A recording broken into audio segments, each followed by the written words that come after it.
The pro Valorant scene will look a whole lot different after franchising. Good or bad, leave a comment down below what you guys think about it. So first and foremost, what is Valorant Franchising? Similar to LCS and Overwatch, orgs will have to apply to a one Riot managed league. And think of it like the NBA.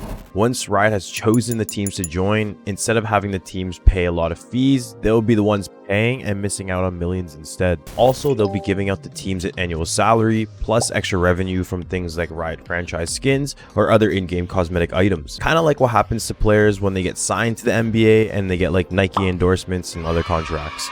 As for the teams who didn't make franchising, they'll be able to participate in other smaller leagues considered Tier 2, but is now being named Ascension. And only if they dominate those leagues will they be invited into Valorant Franchising. Nice. Teams selected to be partnered with Riot will be required to travel to either Los Angeles for the Americas League, Seoul, South Korea for the Asia League, and Berlin, Germany for the EMEA League. If you updated, these are the official teams that will be franchised for the following years. From the Americas, including the North and South sides, we have 100 Thieves, Evil Geniuses, Furia, Crew Esports, Leviathan, Loud, MIBR, NRG, and of course, the Sentinels. I wonder why they got selected. From Europe, we have BBL Esports, Fnatic, Few Esports, Giants, Carmen Corp, Hoi, Na'Vi, Team Heretics, Team Liquid, and finally Team Vitality. All the way in the Pacific region, we have Detonation Gaming, DRX, Gen G, Global Esports, PaperX, Retch Regim Kion, T1, Talon Esports, Team Secret, and Zeta Division. Now you may be wondering, where's TSM? I'm just joking, no one is wondering where they are. We all know damn well that Optic deserves a spot on this list, but why weren't they invited? They were crowned Masters Reykjavik champions in April, and then they made it to the top 3 2 more times in other Masters tournaments. And undoubtedly, they're the most consistent team in North America, so what the f went wrong? A lot of people are saying it's because of the clout and that Optic generates far less viewers than other NA teams. While teams like the Sentinels do put up big numbers both internationally and regionally, Optic has had large numbers in the most recent Master, capturing the top 3 most viewed matches, and you can't doubt that Optic is definitely a treat to watch, especially to represent NA. イエイファーストブラッドバーリンが取りましたイエイ始まったかこの武器は危険だヘッドイエ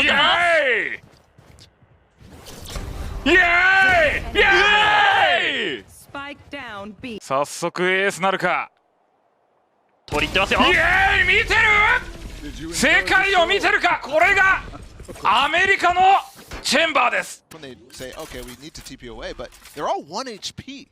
So certainly you have to duck out of that pit beforehand. Oh, surely not. 1v3 turns into a 1v2. As Crashies makes this fight slightly more favorable his way. They're gonna walk right into him. He gets into a 1v1, 30 HP left, 1 bullet, he has to reload. Aaron taps. Flash around. Aaron healthy here, but is he expecting the swing around? Crashies does it again for Optic! So forget about the clout, why else were they not franchised? After some Twitter digging, I found that this isn't the first time Optic was out of franchising. However, this was for a different reason.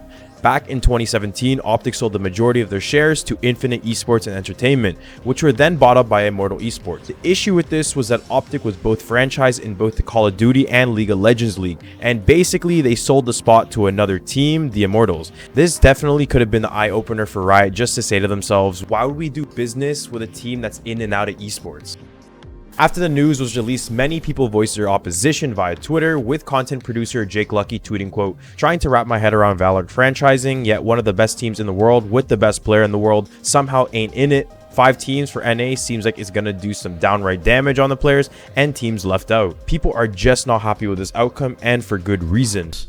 It's very odd that the best performing team doesn't get a franchise spot, but the writing was on the wall the whole time that it was never about like performance.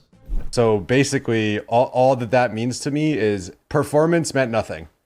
Look at EG's performance. Like EG's had not a good team since the start of Valorant, but they have a very good community. They've been around forever. They have they go back years and years and years, and their brand is like very positive. They have a League of Legends team.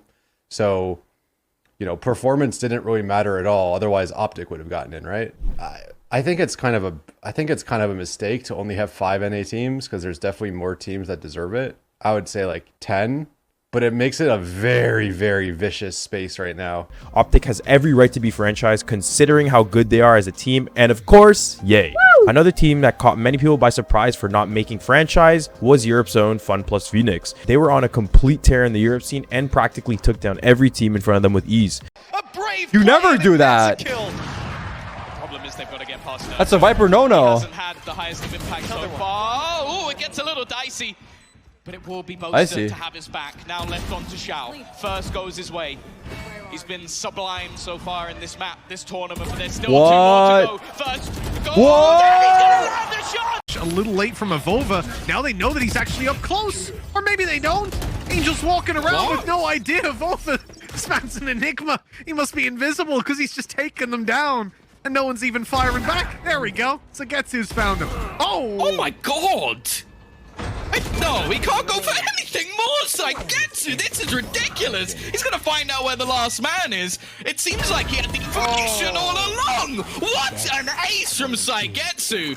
You can say that they're Europe's #1 team, and yet they still didn't manage to get franchising. And although they won the 2019 League Championship, they don't have the popularity as some of the other Europe teams selected. FPS posted a statement on Twitter saying, quote, "Today we share the unfortunate news that we are not selected by Riot for the next VCT partnership program in 2023, which means we'll be unable to compete in the highest level of Valorant League next year. On behalf of the FPX esports, we're shocked and disappointed regards this result. Throughout 2022, we have been through numerous challenging circumstances, but everyone on the team always stuck together, showed outstanding sportsmanship, and dedicated themselves to the best performance in every single game. All of these during the adversities made us a phenomenal year. We won VCT Challengers, we won the championship at Master 2, we made top 4 at championships, we are the best EMEA team, and we are proud of it. Since coming into the region, FPX has been committing to building an energetic culture and planning to allocate a long-term investment for Valorant esports and EMEA, but now we will be focusing on taking care of our players in the near future. We would like to show our deepest gratitude to thank all of our fans for your love and constant support over the years. You have all made every moment of this wonderful journey more memorable and glowing." So for teams like Optic and FPX or any other team that didn't make franchising, they will have to make an executive decision soon to either disband the teams and make everyone free agents or continue through the smaller tier 2 tournaments until they reach the top again.